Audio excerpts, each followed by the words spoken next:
Welcome to the SMB Community Podcast with hosts Amy Babinchek, James Kernan, and Carl Polachek. Produced by Kernan Consulting and for the international MSP community. We are dedicated to making every IT professional a successful IT professional. Hi, this is Carl. Welcome to another SMB Community Podcast. And my guest today is normally the host. I'm talking today with Mr. James Kernan. Welcome, sir. Hey. Welcome to the big show. I'm on the big show now. I've upgraded. Yep. Hey, good to see you again, Carl. So James is on the other side of the microphone today because I want to talk about one of the things that he does that some people don't know about, which is mergers and acquisitions. And in February 2025, James is going to be offering a course at IT Service Provider University. And that's a 5-week course. And we're not going to talk about that much other than that. I do want to talk about the topic, though, because M&A is about the hottest thing going right now. Before we do that, James, many people don't know your background other than the fact that you used to be an MSP. And now you're a coachy coach. So tell us about your background. How did you get to be an MSP? I just stumbled into it. So I worked for I moved from Nebraska after college and moved out to Los Angeles. My roommate at the time was another guy from Nebraska, and he and his brother owned a technology company right in the LA area, the South Bay area. And they sold a lot to government, education, medical. And for 2 years, they both were badgering. He and his brother were badgering me. Oh, you need to come work here, come work here, come work here. And finally, they caught me on a day where I was tired where I was working. I worked for Roadway Express, which was a big, Fortune 100 transportation management company. And, I just was burned out. And I ended up coming to work for them as a salesperson 30 years ago, long time ago. I think almost back then when they had black and white TVs, right? But started with them. They were about $8 million in sales. They sold a lot of product, but we also did, training and professional services installation. And that's really where I learned the industry. Things went really well. I went from sales rep. I think within a month, they made me sales manager. And then within 6 months, I became a VP of sales.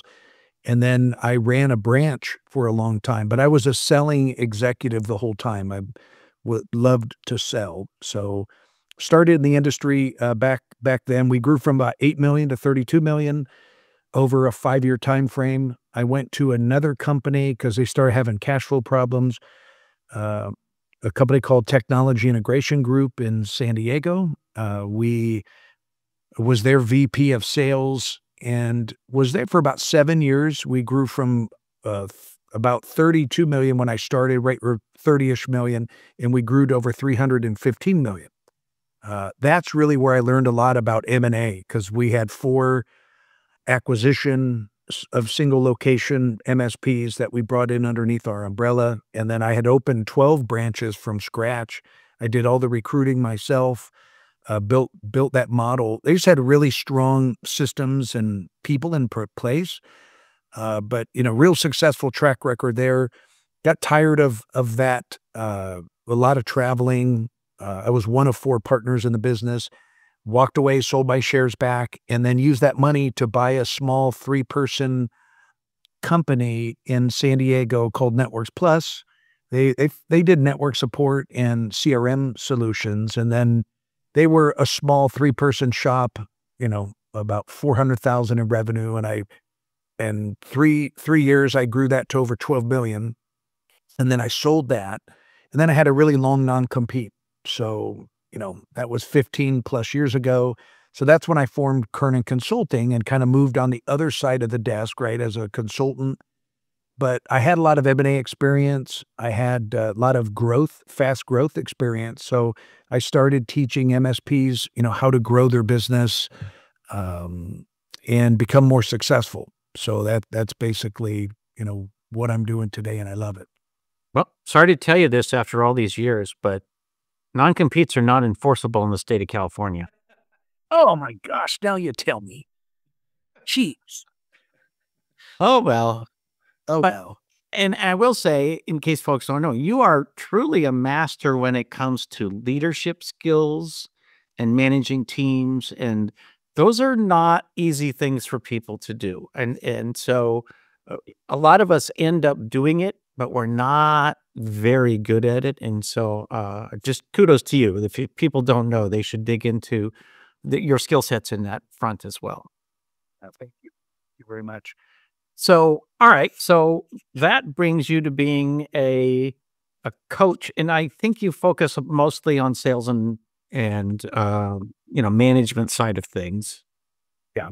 Yeah, it's really, growth strategies, revenue generating growth strategies or new revenue streams with people. That's where I will start with someone and start working with the leadership teams. I'm a big EOS fan, so I have an EOS-like program that helps put more structure back into people's businesses and as you grow and scale your business, to me, that's the easy thing, Carl, growing and selling or growing and scaling, because sales and marketing was always what I did. It was easy to get more business if you really want it. It was hard to control the growth, I thought. And, my background again, grew from 8 million to 30 million, then another company around 30 million, we grew to 315 million. You you'll learn real quick, how to wrap your arms around things and get everybody on the same sheet of music when you're in those fast growth scenarios. So I love what I'm doing. It is a lot of fun. But one of the big growth strategies is really mergers and acquisitions. And a lot of people don't know about that. So that's what I'm excited to talk about today. Right. Well, and on the M&A front, I have it didn't used to always be called that. And I think what I've done in the past to grow, and many other people have as well, is I didn't really buy a company, but on several occasions, well, I bought one company, but on several occasions, I bought a list. Like, I don't need your computer. I don't need your servers. I need your clients. And I'm going to keep the ones I want, and I'm going to, get rid of the ones I don't. And so it used to be that, I would just buy The book of business. Yeah. the actual business, because I don't need your desk. I don't need your right. Right. But and only one time did I buy an entire company, because obviously I needed their key clients, right? But now a lot of people use it as a growth strategy, as what you said, like, and so how would you use strategically? Like, why would I buy a business as a growth strategy? Why not just grow my own business? Well, growing your business is really hard. We all know that. We've been in the industry a long time. You go to all these conferences, and most of them are about growing your business, right? You go back and you try all these things, you sign up for all these programs, and most of them don't work, all right? Growing your business, and there's all sorts of other things that you don't control, like the economy, okay, inflation rates, all sorts of things. This was an election year. There's all sorts of things that can adversely affect your ability to grow your business organically. A lot of people don't know the other way to grow your business is through acquisition, and people want more accounts. The number one greatest challenge every year in all the surveys, MSPs raise their hand and say their number one challenge, they want more first-time appointments. Their inability to get more first-time appointments. Most of you guys are pretty good once you get face-to-face with a prospect. You can close a deal and get them signed on. Some struggle with that. But the number one biggest problem is really they want more first-time appointments so they can close those customers. So like you just said, when you buy a book of business, you add another 50K MRR to your business, another 100K MRR, that's great, and as long as you don't screw it up, the odds are you can keep all those accounts. And there's an art to that, but people buy businesses because they want that book of business. They want to increase their MRR. And another thing, it's hard to recruit great people. And it's another creative way of recruiting a group of people already that are already working well together. You can get great salespeople, great leadership, management. You could get great engineers, and in one fell swoop. So to me, the greatest value really is that, book a business, add revenue, add MRR, and add great people to your organization by doing that. Right. And so obviously, when we talk about MRR, so monthly recurring revenue, you will get a boost in revenue. Does that necessarily mean you get a boost in profit? Not all the time. You know, most most people do pretty well from a profitability standpoint, but this is one of the things you got to look for when you're kind of analyzing if this is a fit for you.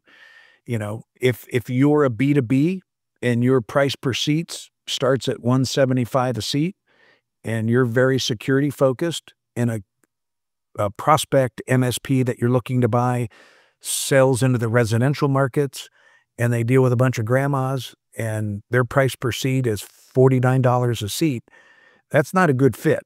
You know, it's a bad fit. And I've seen some people try to cram a square peg in a round hole, and that's where you can lose money real quick, or it's not a culture fit with the people for whatever reason. That's something that's really important as well. And it's hard to analyze unless you've got experience. And that's one of the things I feel like I'm an expert with. I've been through over 30 transactions. This year alone, I've been involved in 6 transactions. And I've saved a lot of my customers significant pain by making sure certain things are in place as we go through the process. So there are a lot of things to look out for, my point. So strategically, is an acquisition a good way to add a product line or to, sort of strategically figure out, okay, I don't want to send all my people to training to learn this new product. But if I buy a company that already focuses on that product, it gets me into that market right away. Is that a good strategy for some people? It's a great strategy. And I've always been of the point, I've been involved in a lot of startup businesses and I've been involved in a lot of other businesses in motion. And I kind of use the analogy of like pushing that snowball down the top of the hill.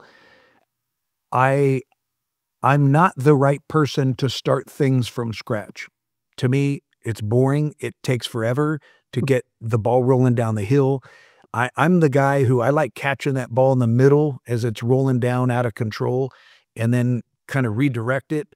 I like moving fast. I like growing things quickly. I've been around a lot of that. There's a lot of opportunity to move into other markets, to create new revenue streams or new products like you had just mentioned. But to me, normally they would start, or a great way to start that is by buying another business that fits your criteria. And let's flip it around and look at the other side. So not about buying, but about selling. Um, when do people usually sell? Is it when it's too late? When they did like they're burned out, their revenue's sort of been even or going, maybe even going downhill a little bit for 5 years, and they're like, I just have to get out of this business. Is that a good time to sell? Because it seems like it's a good time if you're trying to buy somebody, but not still if you're trying to sell.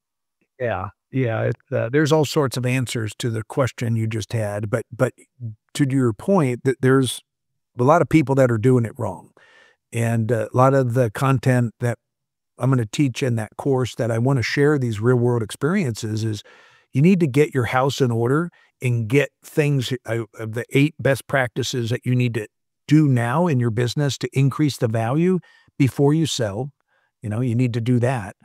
And I like starting with why. Why do you want to sell your business? What are you going to go do? Start thinking about that.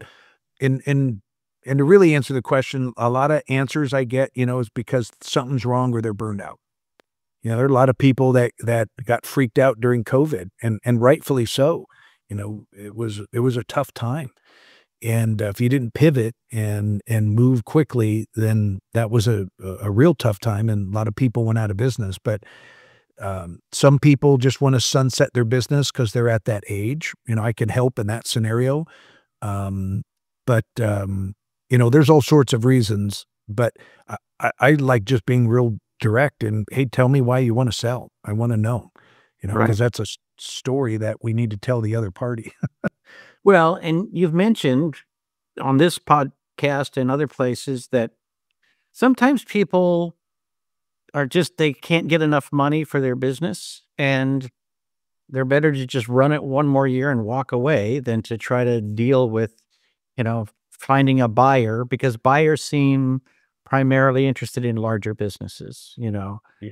um, you know, And I've helped a lot of small MSPs. And there was a small MSP in Florida a couple years ago came to me and I said, "Hey, there's no reason why you can't implement a few of these things and grow your business. I'd love to help you, but let's grow your business and get your MRR up a little bit, stabilize your team, finish that migration of this new tool, um, fix some of the problems that you've got. Your business will be worth more money." And I did the math for him. And I said, "Hey, let's add up the money. If you wait 2 more years, let's add up the money that you would take out plus the new money that you would gain through appreciation of you implementing these things and increasing the value of your business. Look at the math." And then we ended up selling that business for a higher price at a later date, and it worked out really, really well for him. So, you know, I timing is really important, but, on the front end, you wanna get your house in order and I don't know if anybody's gonna be 100% ready. I rarely see that, 'cause it can come really quick, but there are some fundamental things you wanna make sure that you have in place, like clean accounting records, clean books, real-time books. You wanna have that. That's one thing that will turn off a a buyer faster than anything is if your books are outdated and wrong. ah, well, and so in the '90s, right? So going back many, many years, uh, I was involved with a number of companies that, were buying, selling, other companies and whatever. And time again, I saw a lot of like the sellers put so much energy into protecting their employees, Mhm. their favorite clients. They wanted to get just the right culture. They put all this energy into it. And then one day they're no longer the owner. They got a commitment to stick around for a year or two. And it suddenly and instantly becomes a business they don't want to be part of anymore because somebody got rid of all their employees, or somebody, you know, took on some clients they don't like, or fired their favorite clients, or whatever. The owner gets to do whatever they want, right? There is no such thing really as a merger. Somebody is buying somebody else. Somebody is acquiring somebody else. True, true. Yep, yep. Yeah, I've seen that. Do you help See those people after the fact, or do you just like they go afloat, or No, absolutely. The coaching and consulting and that's, to that point after the fact, I'm not gonna turn and run. I'd love to work with people if they wanna work with me, but that's where the hard work really starts, Carl. You know, jokingly, I always tell people like, "Hey, the first thing we're gonna do after the acquisition is nothing." And what and what I mean by that is you don't wanna go in and change your pricing and change the services and the tools, and you don't wanna disrupt the current customers. You keep it invisible to them that a transition just happened, is really what you should do. And then you're gonna maintain that business, and you want to embrace the culture that was already there with the employees, because the last thing you want is a bunch of the employees to quit as well. So you need to embrace all of that, but that should be part of the planning moving forward. And the story really needs to be is you're not gonna go in and do a complete overhaul and rip things apart. You're just gonna add to what they're already doing well, and you're gonna do it better. Maybe faster support, more resources, more service offerings, a deeper line card. We wanna offer more things and better service to those customers to attract more customers and keep the ones that you've got. So that's normally the strategy there. Well, in some industries, and public relations comes to mind, They had an agency model where they might buy an agency. It keeps its name, it keeps its culture, it keeps its client list, da, da, da, da, da. They just every year send X amount of dollars to the corporate homeland, right? But here in IT, it tends to be the case that, oh no, we're trying to build our brand. And so we want to, merge the two businesses into one and gobble up another and another and another. And now we've got our brand in many different cities. Does that take a long time? Because it seems like part of that keeping the brand is keeping the processes and procedures consistent. So after you do nothing, seems like you then got to do something, and you got to have a plan to turn it into the company that you want it to be. Yeah, of course. Yeah. In some cases, I would just say back on the logo of the name of the business. If it's a reputable business with a good reputation, they've been around for a long time and they've got a big account base, I would recommend keeping that name. You could buy the name, keep the name, and then you could just call it, just like powered by Intel, Dell Computers powered by Intel. Right. It could be ABC Computers powered by Kernan Consulting. You could blend the brands in that way. We've done it that way.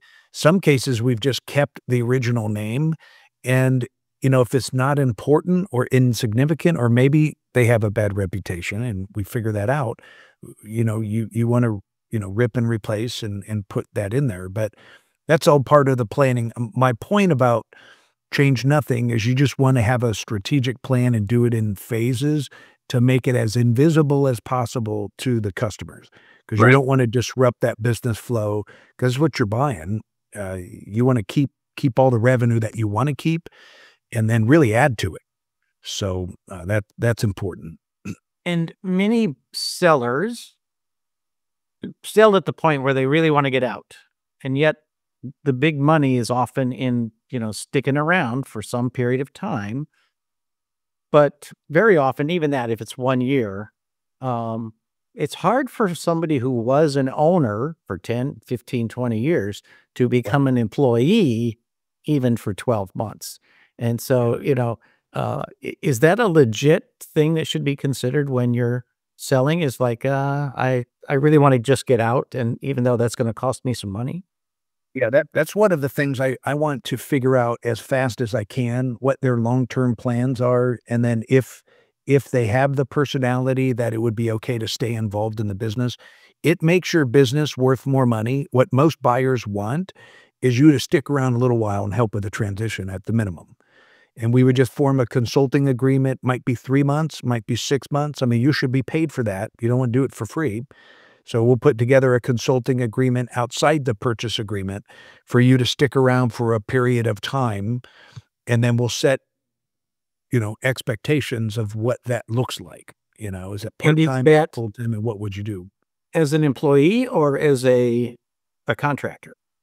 As typically as an employee or a contractor, we could do it different ways. In some cases, if they want that individual for whatever reason, they may grant back stock and they can become a shareholder of the new entity. I've seen that happen a lot. It just really depends on what the seller wants and what they're motivated. Again, that's one of the things I try to figure out, and I'll disclose that in the memorandum if I'm representing them to buy. It's like, hey, here's the seller's motivation to sell. Here's what their story is. And yeah, they're willing to stick around. They're going to do a non-compete, but they'll stick around for 3 to 6 months to help out with the transition. Or they would maybe like a long-term home and they don't mind being an employee. Most business owners don't like being employees. That's why we're entrepreneurs. But I have, believe it or not, Carl, I've seen several examples of that working really, really well, where, they've got some power, some authority. Maybe they run a department, or maybe they run that branch, and they can be highly successful and still be the leader and do well. Right. And so when you were doing the buying and selling, it was almost 11 years ago, you were a young punk. Nothing personal. I was. Are there a lot of young sellers these days? Or is it all people ready to retire? Yeah, there's young and old. And, now that I'm older or more mature, as we call it, right? Um, you see that, there's a big age difference, and that doesn't, bother me. That's just part of the culture of what people are looking for. I remember like it was yesterday, the very first transaction that I was involved with. I remember stepping into we bought, when I was at Technology Integration Group, the president and I flew over to Honolulu, Hawaii, and we bought the microwave of Honolulu. And we'd already, the deal was basically executed, and we were there the next day, and we were to go address the staff and talk to everybody. They had like a purchasing agent, and then they had a bookkeeper that was no longer there. That wasn't part of the transaction. But I think there was like another 20 plus people in the room. And I remember we get there and the president kind of let me walk into the conference room first, and he didn't say anything. And I remember, you kind of go right from this long flight from LA to Honolulu, and then you're tired. You go straight from the airport to this office, you walk in the door, and then you walk in a conference room, and then you've got like 20 sets of eyes staring at you. I just remember the feeling I had. I was looking at everybody, and I was excited to be there. At first, I didn't know what to say because we hadn't really prepped on this, and I didn't know we were going to walk straight into a meeting. Right. And I remember looking at everybody, Carl, and I just saw that they were afraid, and they didn't know what was going to happen. So the first thing I said, I would go, hey, the good news is everybody in this room has a job. And congratulations, I made it a positive, and I said, hey, now you're part of TIG. We want to embrace your local culture, and we want to grow things, but we're going to take everything that you guys are doing great, and we're going to add to it and make it better. So I remember when I said everybody has their jobs, the energy in the room shifted, and it was like, okay. Because they didn't know what was expecting it, and put yourself in their shoes. That's what people are thinking, what are you going to change? Do I have a job? Do I get a pay cut or what? So you want to, your people are a really important asset. You want to embrace that and make sure they understand what the plan is. And in your experience, and we're almost out of time, but in your experience, do buyers and sellers both equally take the employees into consideration as human beings? For the most part, more of the sellers, like you said a moment ago, the sellers really care about their employees because they have the personal relationships with them. They probably care a little bit more. And there's a lot of emotions that go with that too. If you're ever selling your business or you have it and you're thinking about it, this is real. I mean, I've seen tears and people freaking out. There's a lot of, unless you know what's coming and I can help you through that process, it's a very emotional process. I'll just say that. When you're the buyer, it's more of a numbers thing, okay?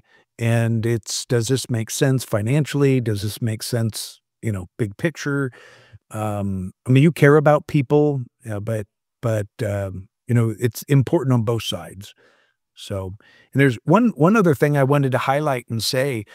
A lot of the transactions I've worked with people on were little or no money down. They were small acquisitions of an MSP, might be 2 or 3 or 4 people, and there was no money put down. It basically was them hiring the people, taking over all their accounts. And think of it like you hired a salesperson and you're just paying a commission on all the business that comes over to you. You make a commission payment. After you get paid, you make a commission payment back to the old owner as an earnout. And there's a formula I can show in that course that's how I did a lot of those transactions. So there were a lot of those that worked out really well for little or no money down. Right. Well, and there's a million ways to do a deal, right? Yeah. Yep.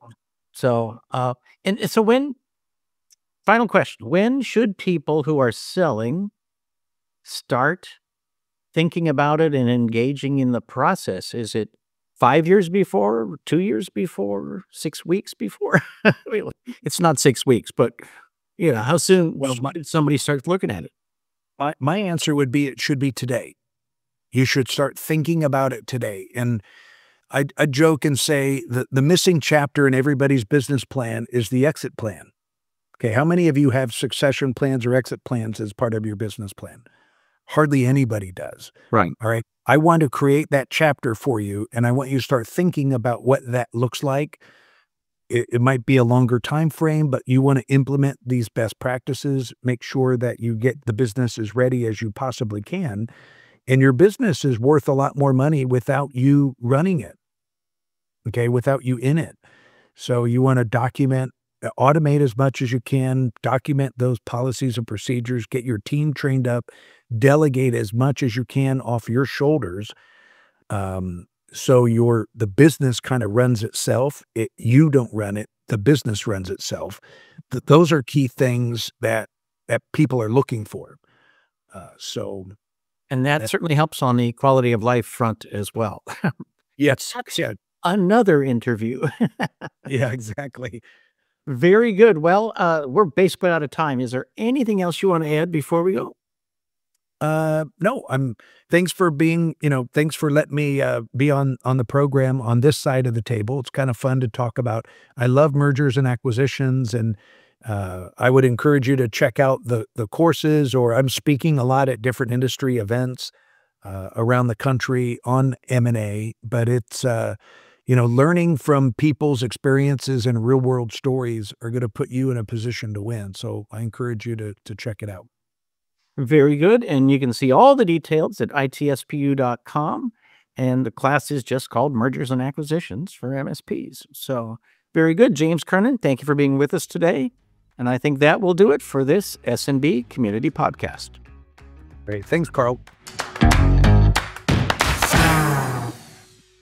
The SMB Community Podcast is brought to you by Kernan Consulting, your mergers and acquisitions experts. Since 2006, we've been through over 30 transactions, and just this past year, we've been involved in over 6. So if you're interested in either buying, selling, or valuation information, please reach out. I'd love to talk with you. There's a ton of activity going on, and you can be a part of it. Reach out for more information at KernanConsulting.com.